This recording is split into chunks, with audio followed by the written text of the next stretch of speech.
St. Augustine, the African bishop of the early church, said that hope has two beautiful daughters. He said they are both beautiful: anger and courage.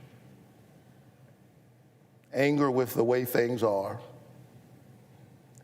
and courage to see that they do not remain as they are.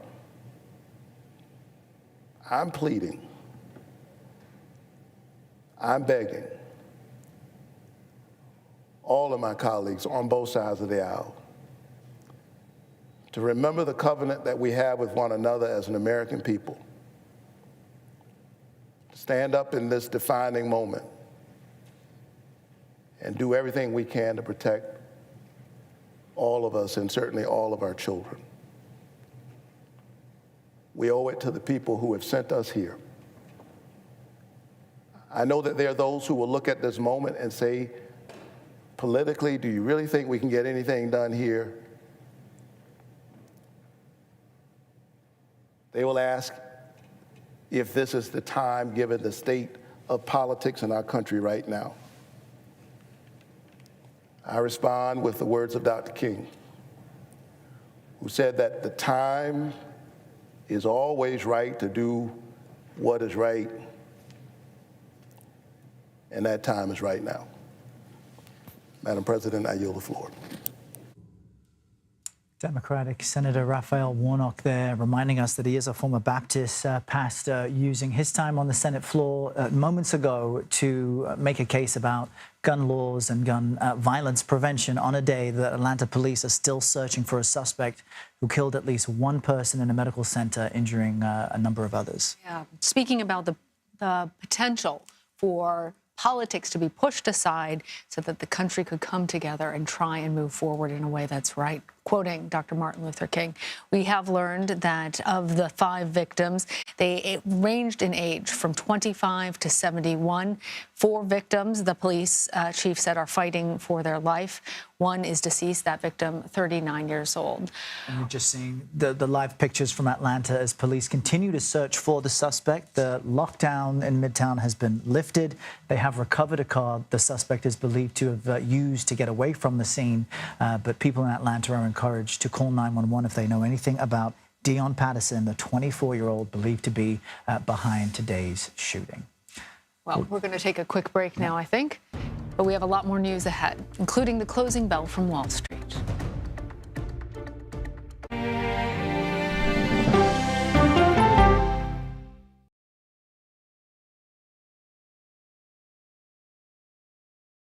In today's Money Watch, business analyst Jill Schlesinger is here to help. How do you even begin to make the best use of your money? If you've got a match from your employer, don't give away that money. Dollar Jill, y'all. CBS Mornings, starting at 7.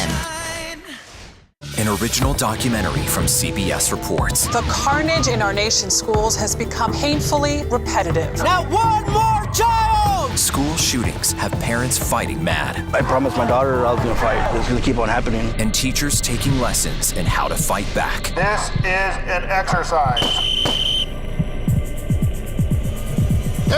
We approach it as it's you or them. It shouldn't have to be your teacher's job to protect your life. But will the battle over gun control, People are afraid that they're going to lose their gun rights altogether, be the hardest lesson of all? The exercise, you're having to shoot at an adult. Are you prepared to have to kill one of your students? Guns in the Classroom, now streaming on the free CBS News app.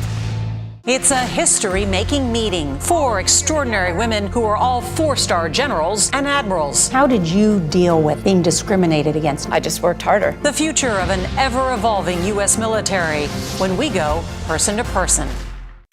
An original documentary from CBS reports. He started out as a fun-loving party boy, but the alcohol got the better of him. What I envisioned was him being in some sort of medical facility. I just thought, what a great candidate for them to learn about the results of alcoholism and what it does to a body, but his body was sold to the military, specifically used as a crash test dummy in a simulated Humvee explosion. I was devastated. I had the box. I don't know if they were his ashes or not. I just held it as tight as I could, and I just told him how sorry I was. Body Brokers, now streaming on the free CBS News app. When weather is about to get extreme. We're talking about hail, we're talking about tornadoes, damaging wind. Every second counts. Let's now take a look at what that really means to you. That's why CBS News and the Weather Channel have come together to bring you virtual weather technology so advanced, so real. We can show you what it's going to look like when the storms come through. You'll see what will happen, where it will happen, before it does. Feel the forecast on CBS News. Time to get prepared. On our places, bright, shiny faces. When you wake up in the morning, we want to be your go-to team. I don't go to work in the morning. I go for coffee with my two good friends, and we talk about the world. People from every corner of America facing challenges. Everyone is just looking for some type of connection. Just raise your hand and say, hey, I'd like to help. Coming together to find solutions. We are going to do something about it. Their stories are our stories. Welcome to Eye on America. Stream on the free CBS News app, Mondays at 8 p.m.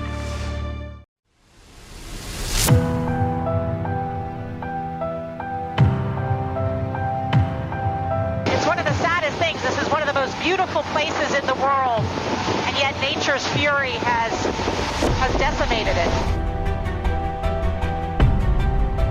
This is where your home was? Right here, a whole house, not even room for a toilet now. Why did you go to the church? Why not stay in your brick home? I guess the good Lord told us to leave, and we left.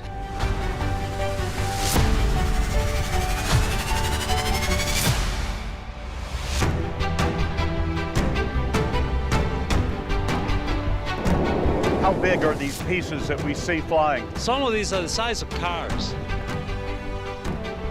Once just a pest, now a climate change engineer. They want us to clear the area, but you can see a lot of these people are kind of stuck.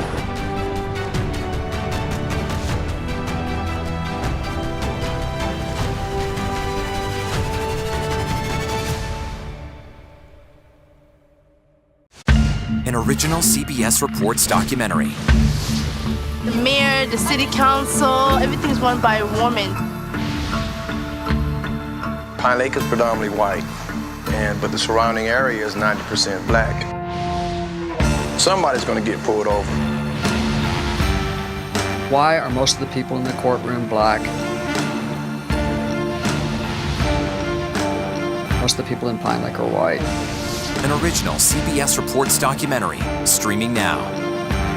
In today's Money Watch, business analyst Jill Schlesinger is here to help. How do you even begin to make the best use of your money? If you've got a match from your employer, don't give away that money. Dollar Jill, y'all. CBS Mornings, starting at 7.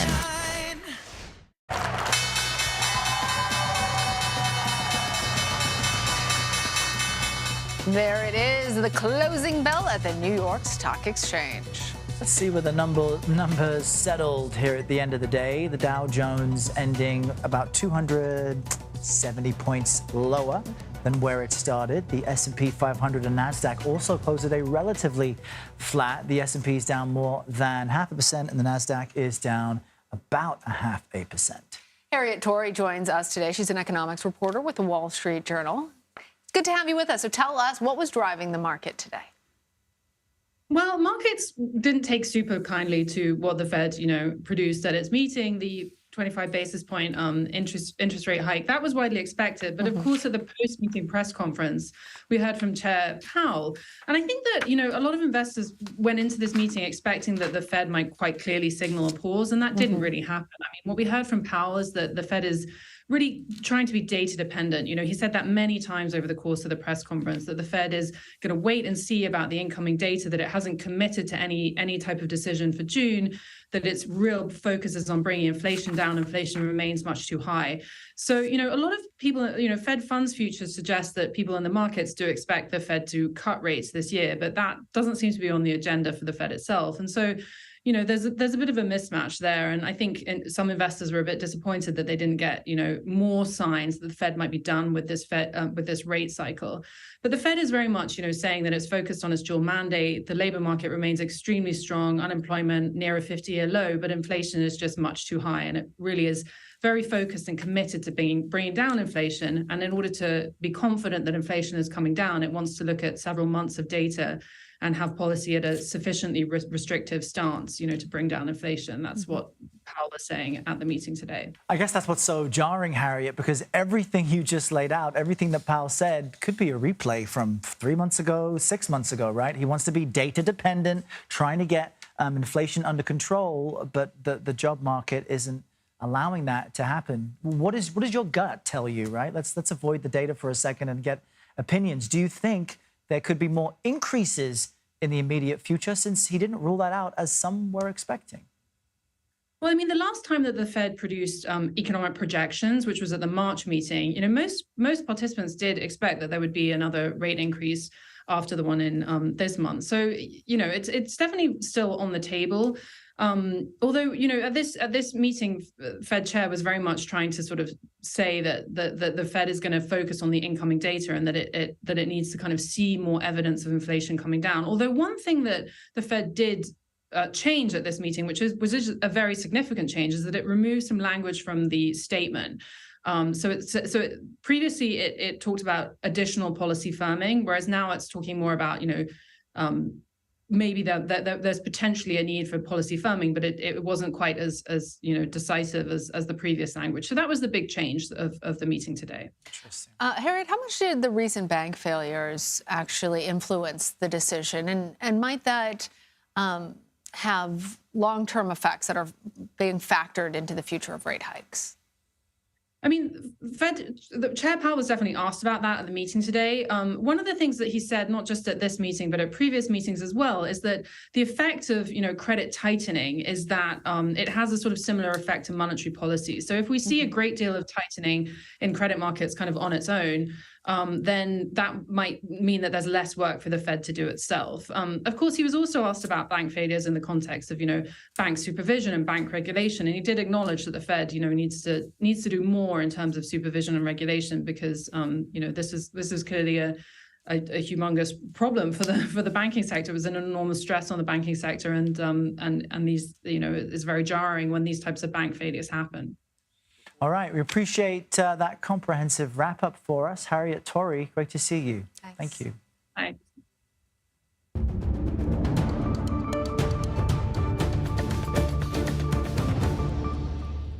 All right, we continue to follow breaking news. At least one person is dead and 4 others injured after a shooting in Midtown Atlanta. Police are searching for a suspect. He has been identified as 24-year-old Deion Patterson. Police consider him armed and dangerous. The shooting took place earlier this afternoon in the waiting room of a medical facility.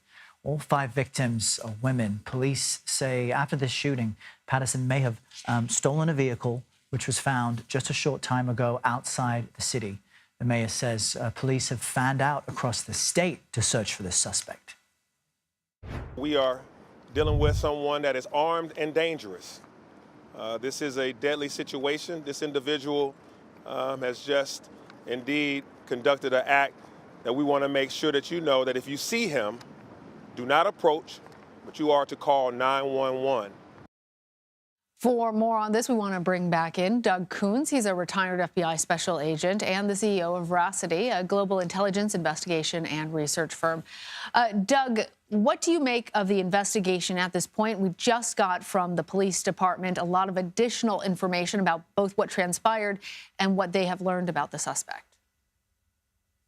Right. A lot of information has come forward just since we talked earlier today. And I just saw a good picture of him. So that's getting blasted out everywhere. There's a reward. The family is in contact with law enforcement. So right now they're likely trying to figure out where he is and where he might be going. So that would entail a lot of interviews of friends, family. I don't think we have any information about where he worked yet, but if he was working somewhere, coworkers,